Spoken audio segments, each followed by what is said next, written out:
Na estação do inverno, nas margens do Amazonas, só o nosso Pai Eterno domina a enchente grandona. As enchentes de lascar, elas chegam a penetrar pela serra bonitona. E quando dá enxurrada, só se ouve o tururu. Os gritos da saparada canta o canuaru, e naquela alegria canta a rã e canta a gi, canta o sato-cururu. Entra na selva fria o seringueiro valente, sem nenhuma companhia enfrenta a onça e a serpente. Vai para matar todo dia o soldado da borracha, sem parceiro, sem folia, na sua estrada ele marcha. Seus parceiros é a seringueira, e o seu quartel, a fumaceira onde fuma a borracha. Eu sou amante da floresta desde o tempo de criança. O canto das aves é festa aqui no meu estado da lembrança. Das selvas e das flores lindas, minha lembrança não finda, cada vez mais ela avança. Como eu gosto da floresta.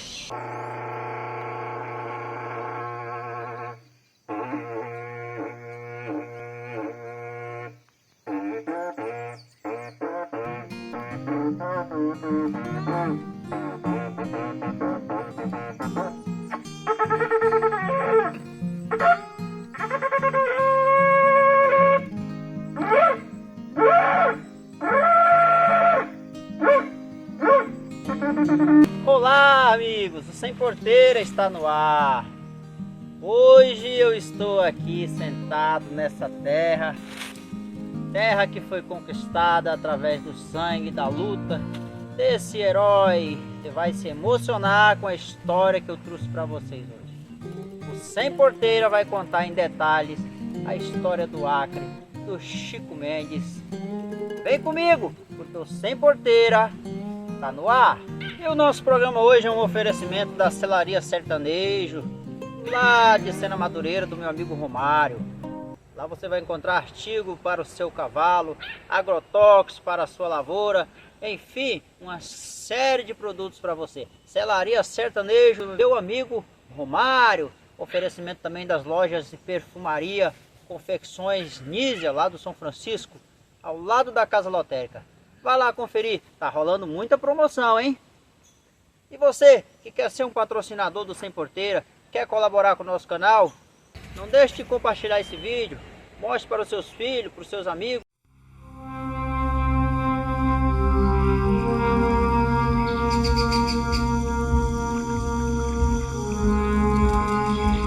Amazônia, a grande floresta. Exuberância e riqueza por desvendar.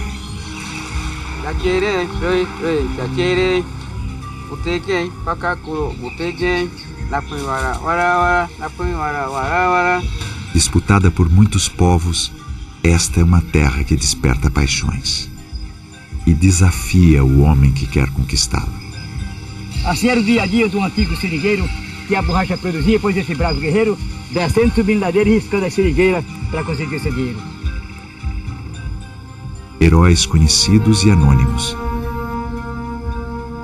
Gente que escolheu a selva como sua casa e deu a vida por ela.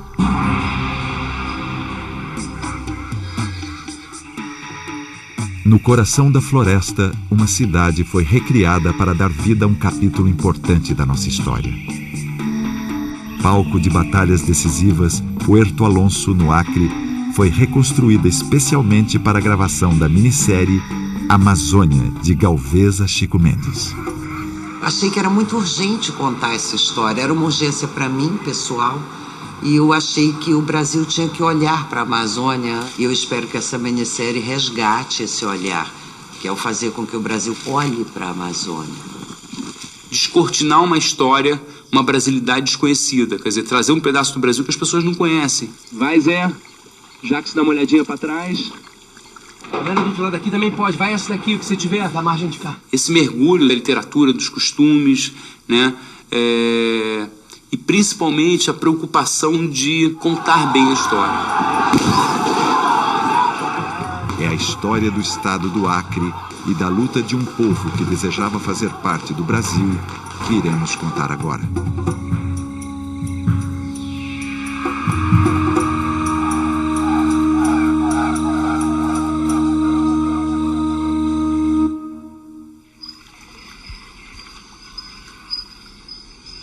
Tempos atrás, quando essas terras eram pouco habitadas, os rios eram a grande referência dos povos que viviam nessas matas.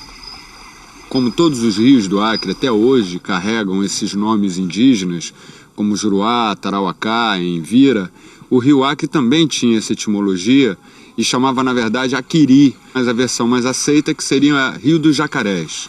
E com o início da ocupação dos nordestinos, começou a sofrer uma corruptela. O seringueiro mandava pedir mercadoria para o rio Aquiri. O aviador dele lá em Manaus entendia rio Acri e mandava a mercadoria para o rio Acre.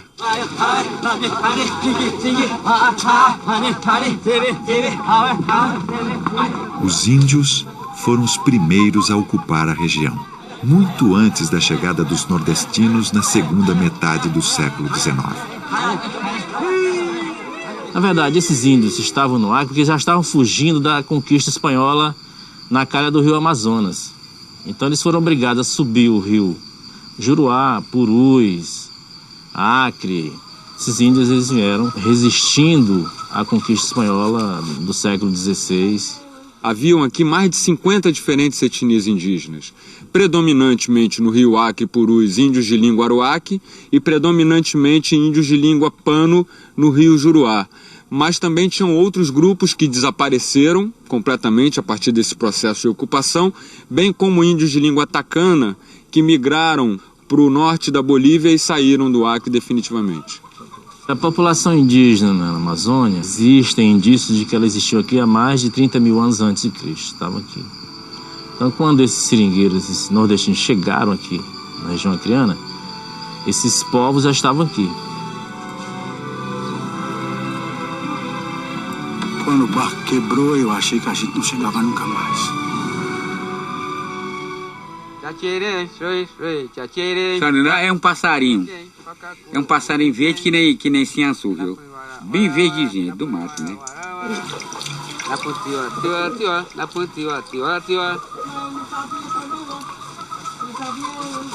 Aqui na aldeia Morada Nova são 260 pessoas, né?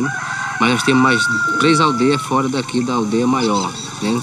Então, total são 620 pessoas.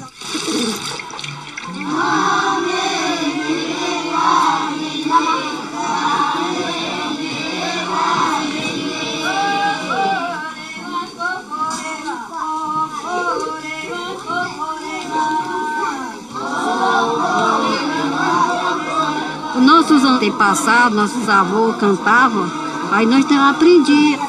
Quando eu vou morrer, aquelas crianças vão aprender. A nossa cultura nunca que se acaba.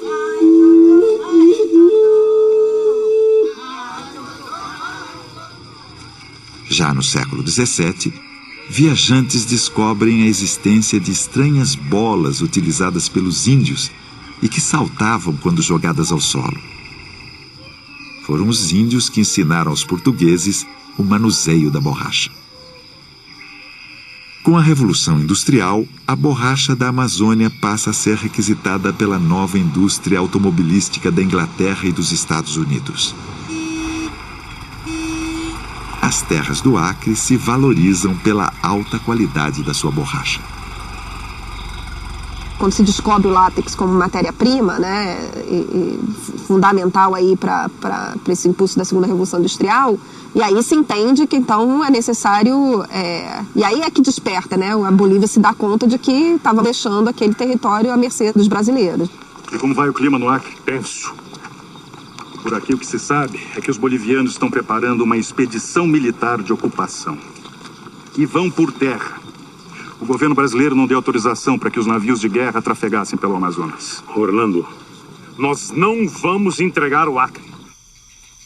Essa inesperada riqueza desperta o interesse pela região e atrai migrantes nordestinos em busca de trabalho. Os índios são expulsos de suas terras para que se abram novos seringais. Os índios seringueiros historicamente viviam em conflito, porque quando a economia da borracha se expandiu na Amazônia, foi sobre territórios indígenas. Então, os seringueiros, a mando dos seringalistas, eles entravam em conflito com os indígenas para ocupar os territórios. Então você tem histórias impressionantes de o que era chamado aqui no Acre das correrias, que eram o aprisionamento e muitas vezes o assassinato de tribos inteiras para ocupar o território da borracha. Muita correria, coisa que acabar nós, hein? Então por isso nós passamos para cá, viu? Nós saímos de lá 16 pessoas. Fugimos para poder escapar. Esse território foi demarcado, foi uma luta muito grande. Meu pai e meu avô veio de Gregório e morou em Simpatia, morou em Nova Olinda, morou em São Francisco. Embora o embate entre os imigrantes e os índios tenha sido muito sangrento, né? Várias nações indígenas foram dizimadas, mas os que foram ficando e se adaptando à floresta foram também se adaptando à convivência com os índios e foi ocorrendo uma miscigenação. Mas essa base cultural que foi formada pelo primeiro encontro do cearense com o índio que habitava essas cabeceiras dos rios aqui da Amazônia, ele forneceu um substrato cultural baseado integralmente na vida na floresta. Então nós tivemos que aprender a fazer casa, fazer barco, tirar a alimentação da floresta, tivemos que aprender onde buscar remédio, ou seja, todas as coisas básicas da vida nós tivemos que aprender com os índios. Eu sou paraibano, de Guarabiras, eu tenho 68 anos e tenho 64 de floresta. O que é da floresta, eu conheço tudo. Na estação do inverno, nas margens do Amazonas, só o nosso Pai Eterno domina a enchente grandona. As enchentes de lascar, elas chegam a penetrar pela Serra Bonitona. E quando dá enxurrada, só se ouve o tururu. Os gritos dessa parada canta o canuaru, e naquela alegria canta rã e canta gi e canta o sabe-cuiru. Entra na selva fria o seringueiro valente, sem nenhuma companhia enfrenta onça e serpente. Vai para matar todo dia o soldado da borracha, sem parceiro, sem folia, na sua estrada ele marcha. Seus parceiros é a seringueira, e o seu quartel, a fumaceira onde fuma borracha. Eu sou amante da floresta desde o tempo de criança. O canto das aves é festa que não me está da lembrança. Das selvas e das flores lindas, minha lembrança não finda, cada vez mais ela avança. Como eu gosto da floresta. A borracha transforma o Acre numa terra de oportunidades.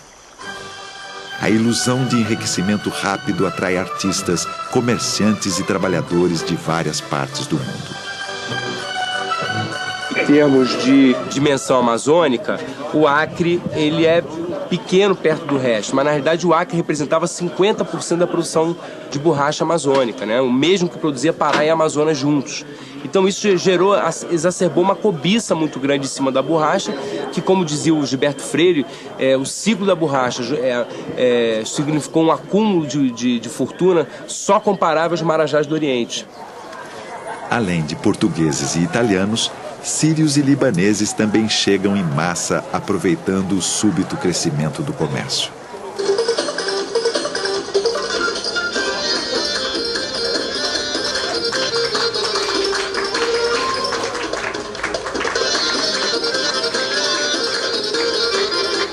Nós conseguimos reunir aqui 8 famílias descendentes: Jalum, Salim, Amin, Safi, Ayashi, Curi, Farrá e o Mastob. Meu pai é Mamed, Calib e Safi. Isso aqui, o comércio dele aqui em Rio Branco, né, em 52. Meu avô, Abraim, um arigó árabe, né? Veio atrás do ouro negro, da borracha.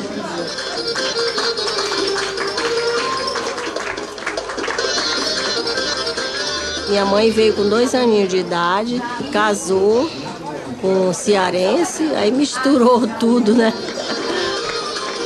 Essa mistura, né, do árabe com cearense, com índio, eu sou acreano.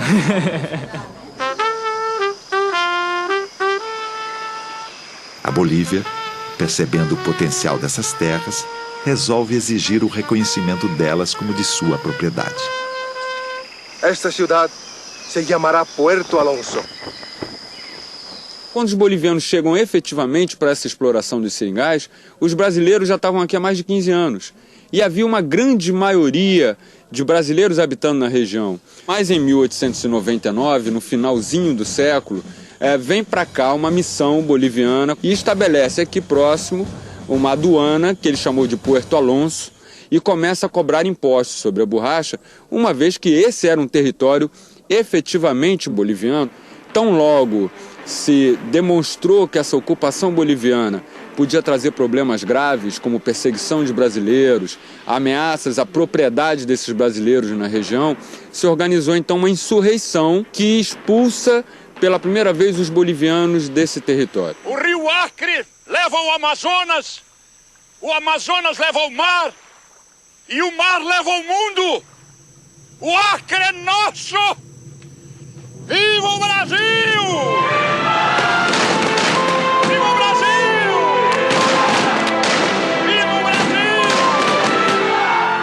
Brasil! A fala do Zé, por isso estou aqui, ele chegou, o Zé de Abreu falou diplomata, ele passou pro piano, o Zé tá falando, ele com licença foi lá no junto dele aqui, Zé. O país que vamos criar há de se fundar sobre os princípios da liberdade, igualdade, fraternidade, da revolução, que nortearam, que comandaram a Revolução Francesa. Bacana. Vamos passar mais uma vezinha? Vamos lá. Após atuar como embaixador na Argentina, o espanhol Luiz Galvez chega ao Brasil. Desembarca no Rio de Janeiro e de lá segue para Belém, onde trabalha no jornal A Província do Pará. Ali, Galvez descobre um acordo secreto entre a Bolívia e os Estados Unidos, a fim de monopolizar a exploração da borracha no Acre. Eu não pude deixar de ouvir. É verdade?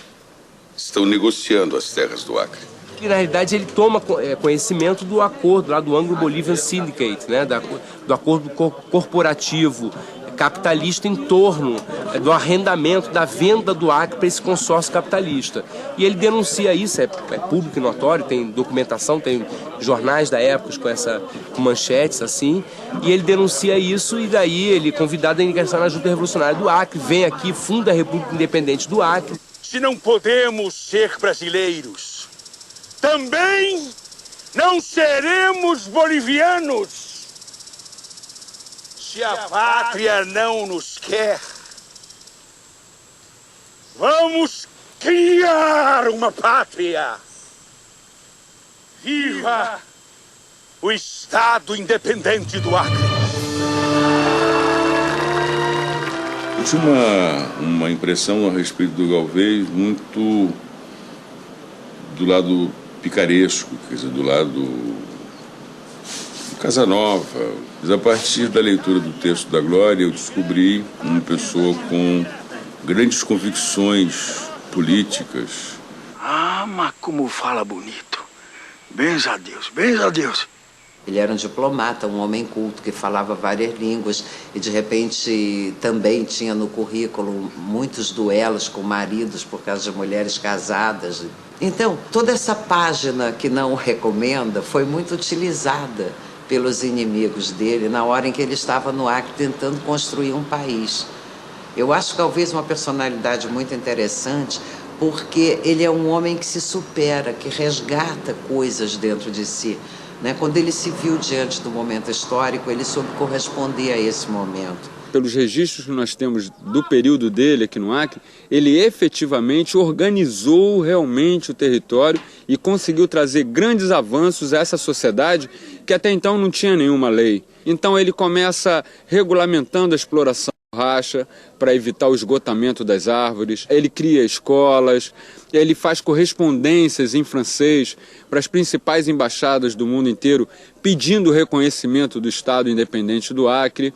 E segundo os registros históricos, ele já havia inclusive elaborado uma Constituição para a República do Acre e tinha marcado eleições diretas para presidente da República. Nesta data em que promulgamos a nossa Constituição, vemos brilhar no horizonte de nossa vida social a auréola fulgurante da liberdade. Galvez começa a enfrentar problemas. muitos seringalistas preferem obedecer às ordens do governo brasileiro, que, temendo uma crise diplomática, continua a defender a soberania boliviana sobre a região. O senhor está preso, Dom Galvez. Com a expulsão de Galvez, os bolivianos retomam o poder sobre a região, gerando novos conflitos. Depois do Galvez, houve o que se chamou de Revolução dos Poetas. Um grupo de boêmios e idealistas e gente completamente urbana de Manaus toma um barco, ganha um canhão de presente do governador de Manaus, que invadem o Acre e tomam Porto Alonso. O canhão! É usar logo o canhão e mostrar para eles o nosso poderio. Uma bala dessas vai botar aquele acampamento pelos ares. E esse é o momento que a gente está fazendo hoje, exatamente essa preparação dessa grande batalha da expedição dos poetas, né? Porque eles tentaram avançar em Porto Alonso. Atirar! Então hoje a gente tem essa tentativa estabanada, estapafúrdia dos poetas, que não dá em nada, eles na verdade tomam uma costa e ainda deixam de presente o canhão para os bolivianos. Atenção! Gravando! Atira!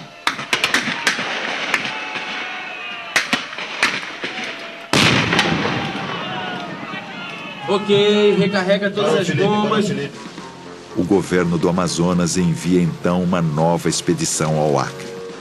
Desta vez, porém, convoca um militar gaúcho para comandá-la.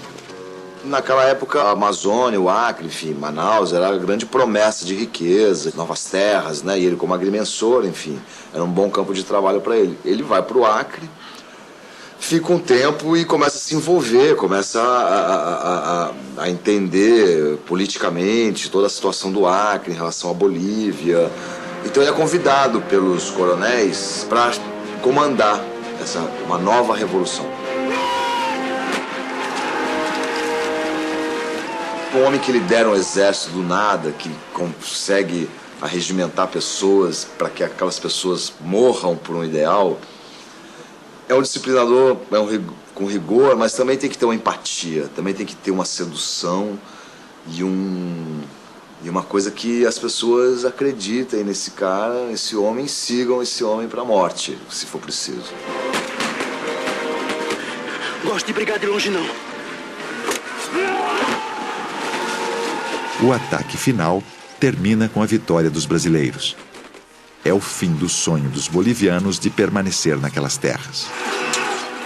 E uma conquista cantada em verso e prosa até hoje pelo povo do Acre. Bolivianos, partida e retirada, os brasileiros ganharam a revolução. Bolivianos, partida e retirada, os brasileiros ganharam a revolução. Durante muito tempo, a borracha brasileira reina absoluta no mercado internacional. Seu comércio gera uma grande riqueza para o país, ainda que concentrada nas mãos de poucos. É um período de euforia econômica e prosperidade. Mas esse período chega ao fim quando empresários ingleses conseguem produzir a borracha a um custo menor em seringais cultivados na Malásia, com sementes levadas da Amazônia. Russians drive for Berlin.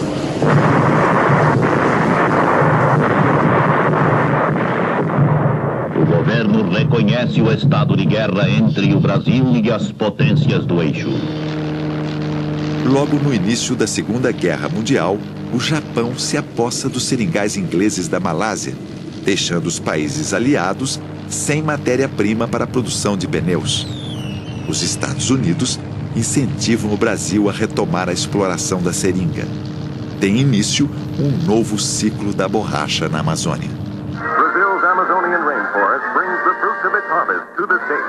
Rubber, the Amazon's cash crop. The natives tap miles and miles of trees for their rubber. After all, 40% of Brazil's land mass is tropical jungle, just right for the picking. The latex is cooked, processed into balls, and floated down the river, the only road to market out of the forest.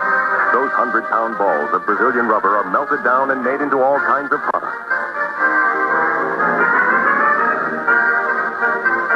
Tires for the family station wagon, for Jeeps for our boys overseas, and for automobiles everywhere. Rubber, development, the future. Vargas não tinha muita opção, Getúlio Vargas, que era o presidente do Brasil na época.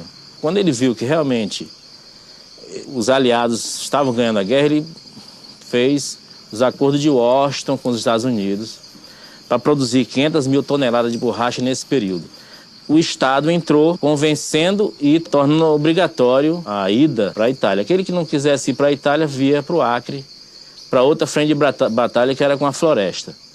Tristeza essa é da fortaleza, os soldados da borracha vão para o Amazonas fazer borracha para defender nosso Brasil. O estado do Ceará, Marada Nova, que era um município, chamava Marada Nova. Eu vim de lá. Saí de lá, aí já destinado para o Amazonas mesmo, como soldado da borracha. Saí lá em 42, cheguei aqui em 43. Aí fomos coronel bom, Alfredo Vieira Lima, e tudo. Vocês vão ganhar dinheiro, a borracha era R$8.000 o quilo. É mesmo, aí fomos. E começamos a cortar seringa fazendo borracha. O coronel, seringueiro bom. Mas não tinha mulher. Nós estamos com 5 anos que não vê a mulher, coronel. Vem aqui o barracão e volta, mulher não tem, só homem. Ele disse, como na guerra se acabar, meu filho, vem tanta família pra cá que vocês vão ver. Muita mulher, moça bonita.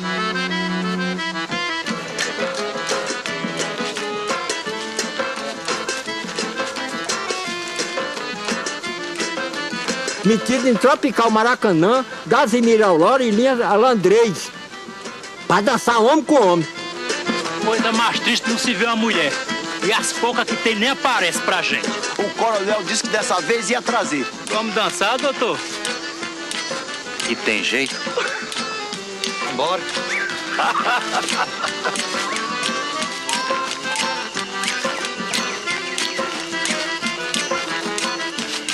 Reclamava pro coronel que não tinha mulher. O coronel, deixa a guerra se acabar, rapaz. Deixa essa guerra. Quando essa guerra ia acabar, acabou-se em 45. Aí quando foi em 46, coronel, nós vamos querer meu dinheiro, coronel, o contrato. Mas não chegou nada aqui. Vamos bater no palácio. Excelência, cadê nosso dinheiro? Ele disse, meu filho, isso aí Deus abençoe. Acabou-se guerra, acabou tudo. É mesmo, coronel, Coronel, nós voltávamos para trás sem dinheiro, vinha contando com esse dinheiro para ir embora para o Ceará.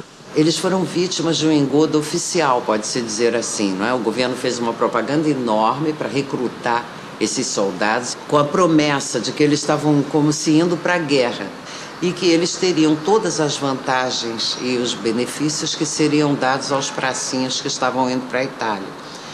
Só que eles não tiveram nada, né? Depois que a guerra acabou, acabada a guerra e recuperadas as plantações da Malásia, ninguém precisava mais se preocupar com a produção brasileira, esqueceram esses homens lá no meio da Amazônia. Com o fim da guerra, a borracha da Amazônia perde novamente seu lugar para a Malásia e a produção dos seringais do Acre sofre uma queda brutal. Durante os 20 anos seguintes, o Acre se mantém relativamente isolado, até que na década de 60, os militares colocam em execução um novo projeto econômico para a Amazônia. O presidente Médici inaugurou oficialmente os trabalhos de construção da rodovia transamazônica, instrumento eficaz de ampliação das fronteiras econômicas do país e uma das obras essenciais do Programa de Integração Nacional elaborado pelo atual governo. Com a intenção de levar o Brasil a integrar o grupo dos países desenvolvidos, tem início uma exploração indiscriminada das riquezas florestais, biológicas e minerais da região. A Transamazônica é um passo imenso no sentido da ocupação racional de uma área que se caracteriza por um vazio demográfico só comparável ao das desoladas regiões polares. O homem sem terras no Nordeste e a terra sem homens na Amazônia. Para atrair empresários, o governo oferece financiamento e isenção de impostos, facilitando a instalação de indústrias agropecuárias na região. Na década de 70, os seringalistas, os donos dessas áreas, ou os comerciantes, o preço da borracha caiu e eles começaram a viver um processo de endividamento com o Banco da Amazônia, que era quem financiava o processo todo produtivo da borracha. E esses seringalistas, então, começaram a ter que vender as suas áreas. E quem comprou os seringais foram fazendeiros, especuladores do sul do Brasil, que passaram, então, a transformar esses antigos seringais em empresas agropecuárias. Isso aqui era uma colocação de seringa, né? Isso aqui era uma colocação de seringa chamada Santa Maria. Era mata, toda mata virgem. Isso aqui tudo era mata virgem. E hoje nós estamos aqui e estamos vendo o que é que tem. Gado, campo, muito sol, mas um pouquinho de floresta que tem ali no meio, a gente está vendo a motosserra acabando com ela. E o gado começou a dominar. E aí o fazendeiro já começou a ameaçar companheiros que moravam por aqui, né? Nessas colocações, começaram a ser ameaçados, né? Ou vocês saem, ou nós chegamos e derruba a casa. E a gente começou já a se aperrear, porque nem morar lá no seringal a gente não estava mais podendo morar. Porque o fazendeiro chegava e dizia, olha, eu comprei tudo aqui e vai embora todo mundo, desocupa. E aí partimos para os empates. Fazer os empates, né, para não deixar derrubar a floresta. Nós já tinha esse linguajar, que é um linguajar caboclo do empate. Na hora que surgiu a destruição das nossas colocações pelos peões, aí nós tivemos a lembrança e a atitude de criar o empate contra a destruição das nossas florestas, contra a expulsão dos nossos companheiros, juntando os nossos companheiros seringueiros, as companheiras seringueiras. Pode ficar despreocupado que ninguém... Não, rapaz, eu não tenho medo. Claro que não, que você é um trabalhador que nem nós. Então, uma vez o senhor acabando com essa riqueza que é sua, que é nossa, que é do seringueiro, que é de todo o trabalhador, é uma beleza para eles que eles vão ficar com tudo, porque aqui tudo vai ficar cercado de arame e cheio de boi. Mas quando a gente chegava na fazenda para fazer o empate, a polícia estava lá, de arma na mão, né? Pedindo para a gente não encostar, e a gente ia encostando e dizia, olha, nós só queremos o seguinte, que pare a derrubada. Nós não tínhamos força suficiente para resistir num confronto armado com a polícia. E, por outro lado, o nosso ideal não era partir para um confronto, porque também sabia que não tínhamos força para isso. E resolvemos criar um movimento pacifista. E aí, acionamos mulheres e crianças para os movimentos de empate.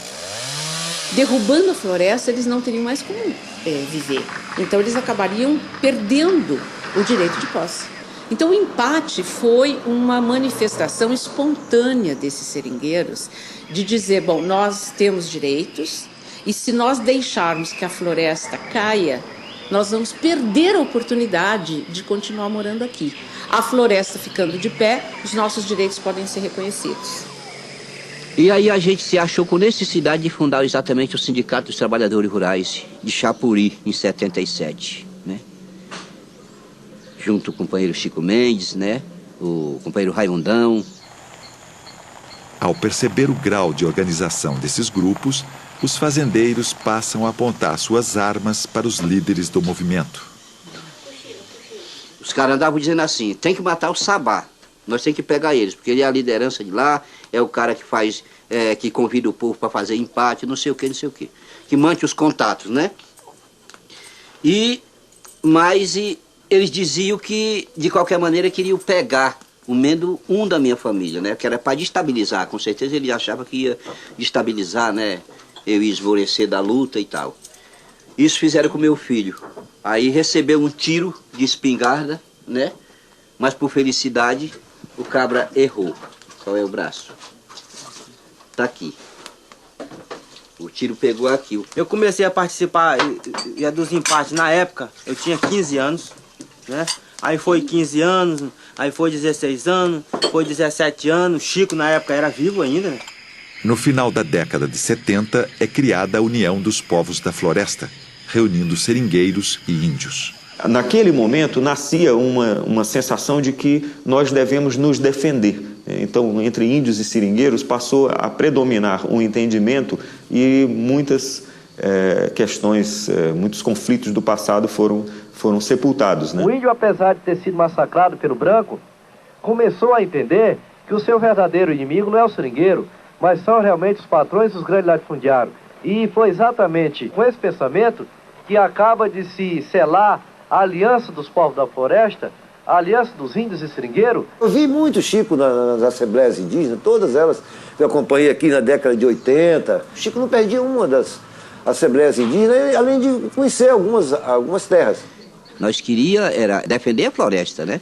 E aquilo às vezes nós dizia para o Chico Mendes, mas Chico, será que vão lhe matar e ninguém faz nada? Ele disse, eu não quero sangue derramado. Eu quero lutar, mas não quero ver sangue derramado. Tinha sido assassinado o Wilson, tinha sido assassinado o Jesus Matias, tinha sido assassinado o Calado. E cada um assassinato desse dava mais razão para nós lutar essa intensidade. Chico Mendes, com a morte do Wilson Pinheiro, se torna uma das maiores lideranças desses trabalhadores. E Chico Mendes tinha características especiais. Ele havia sido alfabetizado por um antigo revolucionário que havia fugido da ditadura Vargas e que morou anos dentro da fazenda, Euclides Távora. E esse Euclides Távora, ele ouvia a BBC de Londres todas as noites em companhia do Chico e explicava para o Chico o que era o comunismo, o que era o socialismo, o que era ideologia, o que era a luta de classes. Então Chico Mendes, além de um homem muito inteligente, ele teve uma formação especial que o diferenciava. Eu voltei para Rio Branco em 81. E aí eu voltei para entender exatamente os desdobramentos, o que estava acontecendo, né, nesses conflitos. E um jornalista daqui de Rio Branco, Elson Martins, ele falou, olha, se você quer entender, você precisa entrevistar um líder sindical, que é vereador em Chapuri, e porque ele é a pessoa-chave para você compreender o que está acontecendo aqui. E era o Chico Mendes. E eu fiz uma entrevista com ele no jornal Varadouro, que era um jornal muito importante aqui no Acre. Era o jornal que contava essas histórias numa linguagem acessível, todo mundo lia, os seringueiros, todo mundo ficava em torno do jornal toda semana para ler. E o Chico era correspondente desse jornal em Chapuri. É impressionante o valor que ele deu à mídia, à imprensa, sabe? Ele tinha assim chegava na cidade, aqui mesmo nessa casa, que eu construí ela em 1980, ele dormiu várias vezes aqui. Ele chegava de Chapuri, ele vinha aqui para contar as novidades e pedir para a gente denunciar tais pessoas.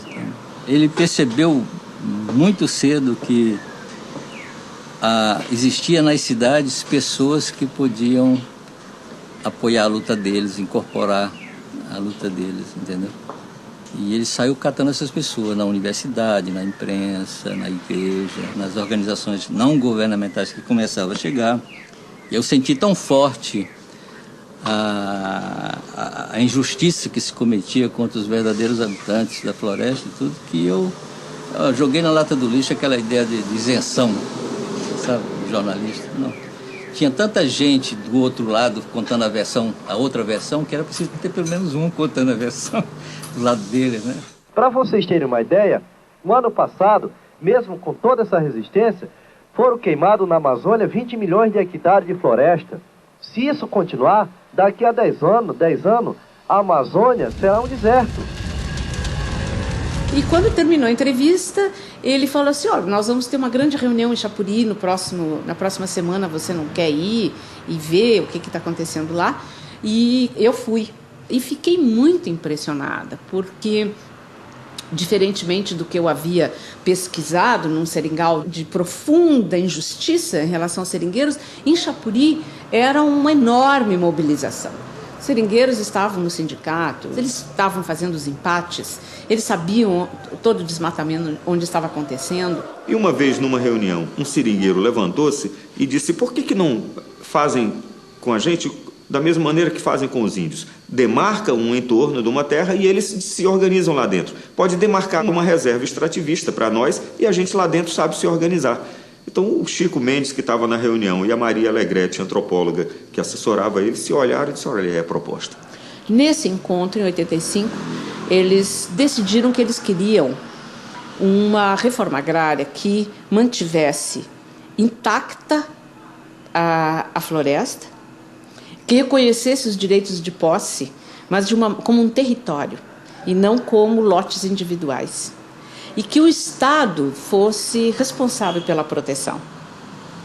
Eles definiram nessa ocasião o que eles queriam. E depois um grupo de antropólogos, advogados, nós demos formato institucional e legal a essa ideia, que acabou sendo definida como as reservas extrativistas. Essa ideia do viver extrativista, a legalização dessa ideia é uma revolução digamos assim, na ideia antiga de reforma agrária. Mas não é só isso. Tem também uma mudança muito grande no conceito de proteção ambiental. Porque o que nós herdamos, principalmente dos americanos, são a ideia de parques onde não tem a presença humana. Para preservar a natureza é preciso tirar o homem dali, senão você coloca o elemento devastador. No caso nosso, a presença do índio ou do seringueiro é quem garante a preservação da natureza. E o Chico acabou sendo, então, o símbolo dessa mudança de perspectiva e dessa conciliação entre o problema social e o problema ambiental. Eu queria agradecer à sociedade para o mundo melhor. I want to thank the Better World Society for its efforts to defend the world's environment. A estrada que conecta o Acre ao sul do Brasil, a BR-364, estava sendo asfaltada nesse momento. Em 86, 87, começou o asfaltamento dessa estrada. O BID, financiador da estrada aqui para o Acre, ele estava sendo muito pressionado para não permitir que a estrada provocasse um impacto muito grande. Então, o banco fez um conjunto de exigências para o governo brasileiro. Entre essas exigências estava a proteção dos territórios indígenas, e o Chico passou a reivindicar a proteção dos territórios dos extrativistas também. O Chico foi aos Estados Unidos, na reunião anual do banco, levou essa proposta. Em 87, o BID resolveu suspender o financiamento, enquanto o governo brasileiro não cumprisse essas exigências. E foi aí que a história do Chico mudou de direção. Ele passou a ser acusado de ser uma pessoa contra o progresso, de defender interesses internacionais na Amazônia, de não ter o espírito, né, nacional, de ser um agente infiltrado na Amazônia. Nesse contexto foi que o assassinato dele foi preparado. Vários pistoleiros estão sendo espalhados por toda aquela região para tentar eliminar algumas lideranças nossas. Eu, pelo menos, sou vítima até hoje, a partir de 77 até agora, de 6 atentados. Felizmente, por incrível que pareça, escapei de todos eles. Na época eu morava no Seringal Santa Fé, né, numa colocação chamada Morada Nova. Inclusive o Chico morou muito tempo lá com a gente também, né, porque a gente era pequeno, né. E aí, no dia 17 de dezembro, o Chico esteve lá no nosso lugar, acompanhado com 6 policiais, e aí falou pro meu esposo que tinha certeza que ia ser assassinado antes do Natal. Falou isso, as lágrimas correram no rosto dele, né, e meu esposo olhou para ele assim e falou: mas por que você tem tanta certeza assim? Ele falou: olha, as ameaças é constante, os jagunços chegam aí na porta da minha casa, exibir arma e tudo, então eu tenho certeza que eu não vou ver o Natal desse ano. Em 22 de dezembro de 1988, Chico Mendes é assassinado.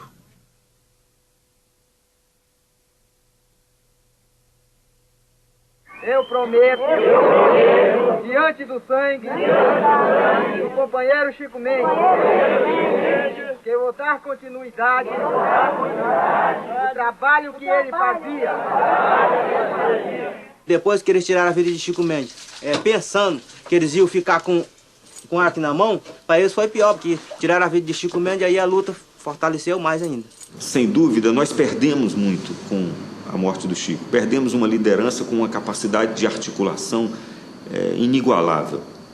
O Chico era uma liderança que falava menos do que ouvia. Então ele era o ponto de encontro de várias ideias diferentes. Ele era o ponto de encontro entre verdes, vermelhos, índios, seringueiros, antropólogos, políticos. O Cachoeira agora é reserva extrativista. Não sei se a morte dele salvou a Amazônia, mas sem dúvida ela trouxe visibilidade para o que estava acontecendo aqui e provocou uma onda de solidariedade. Nós vencemos! Eu tenho muita esperança, sim. E essa esperança redobra e esse otimismo vem mais, aflora muito mais, quando você tem, como eu tive, a oportunidade de conviver num pedacinho desse ambiente, do que significa esse ambiente, do que significa essa floresta. Essa área aqui é o pai Chico Mendes. O pai é Projeto Agroextrativista Chico Mendes.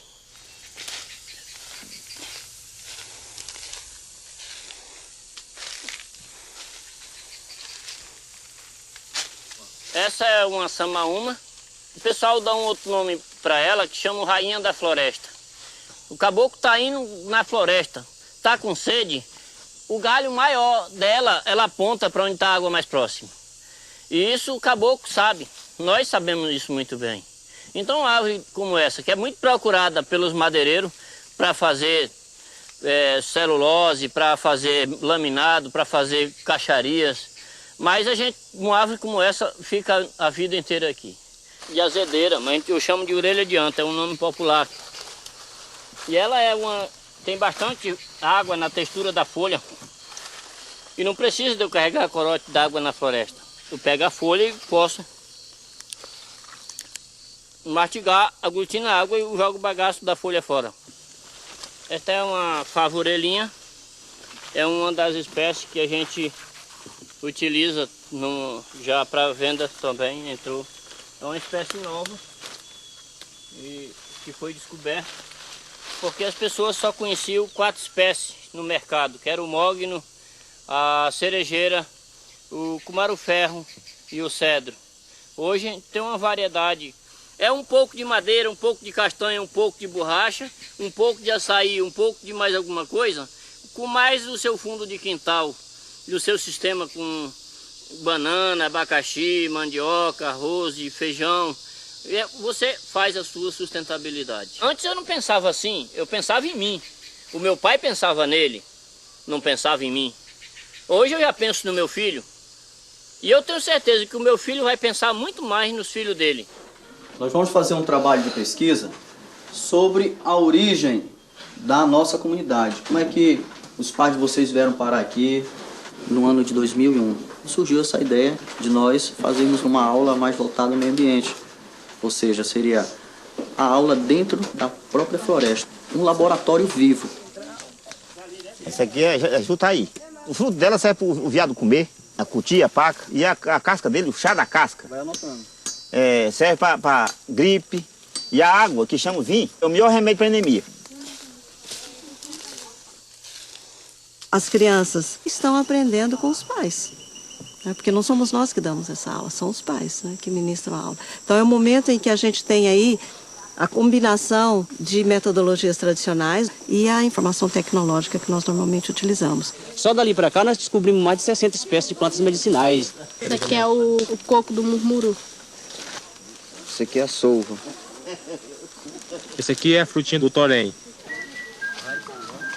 Na verdade, essa palavra, florestania, ela expressa um sentimento de pertencimento à floresta. É necessário, portanto, para que a florestania sobreviva, que o pessoal do litoral consiga criar a sua litorania, entendeu? Que o pessoal das montanhas consiga criar a sua montanhania, porque não dá para a gente cercar a Amazônia e tentar viver aqui de maneira preservada se o mundo inteiro está explodindo. É necessário que todas as populações, em todos os locais, encontrem o seu ambiente, a sua cultura, o seu jeito de viver, um equilíbrio entre civilização e natureza. Quando a floresta não tem valor e os serviços que a floresta presta para o clima, para os recursos hídricos, né, para a vida, para a manutenção da biodiversidade, esse serviço que a floresta presta, ninguém paga por ele. E, portanto, como ele não tem valor, ele é facilmente descartado. É muito barato você destruir a floresta. A floresta ela não serve só para produzir, para nos dar uma renda que nós sobrevivemos disso, mas também dá o ar que nós respiramos.